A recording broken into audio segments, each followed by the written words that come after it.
دوستان خسته نباشید.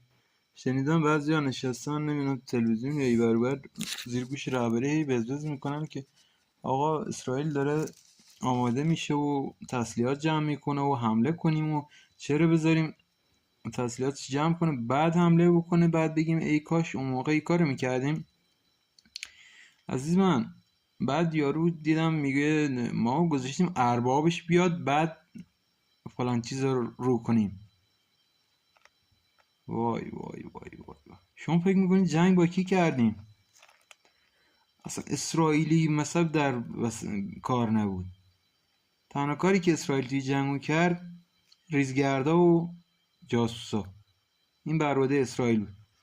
یعنی هواپیما و حتی خلبان و تسلیحات و کلا آمریکا داد به خاطر طرز خیلی چیزا، به خاطر سیاست روز، به خاطر شورای امنیت، به خاطر دوتا مجلسش ملی و سنا، خاطر اجازه نگرفتن از اینا. یعنی کجا مجلس سنا میاد اقدر گیر میده که نمیدونم به خاطر بمباران تسلیحات چی کارخونه‌های هسته‌ای ایران، چیزی که بارها و بارها خود دولت آمریکا تو 3 دولت گذشته داره تاکید میکنه که ما حمله میکنیم به اینا.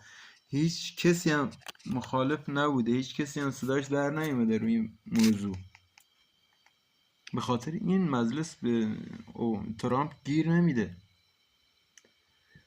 بعد از هر پروسه جنگی یه پروسه ما میگیم تا کجا، ترکا میگن نرماده بکنن، اینا به وجود میاد. رهبری خیلی البته بگم پاچخاری نیستا، ولی اون میدونه داره چی کار میکنه. رهبر الان دقیقا داره حرکات همه تون رو زیر نظر داره. به نوعی تاقجب دارید میشید. حرف چرند نزنید، خودتون میدونید، رهبری هم میدونه، کل جهان هم میدونن ما با آمریکا جنگیدیم.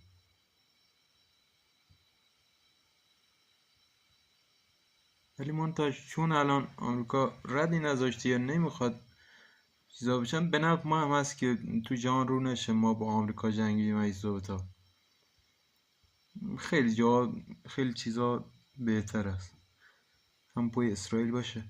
الان هم که داره اسرائیل تسلیحات جمع میکنه به خاطر یه که ترامپ قول داده که بعد از جنگ امنیتش تأمین کنه. نظر خدشه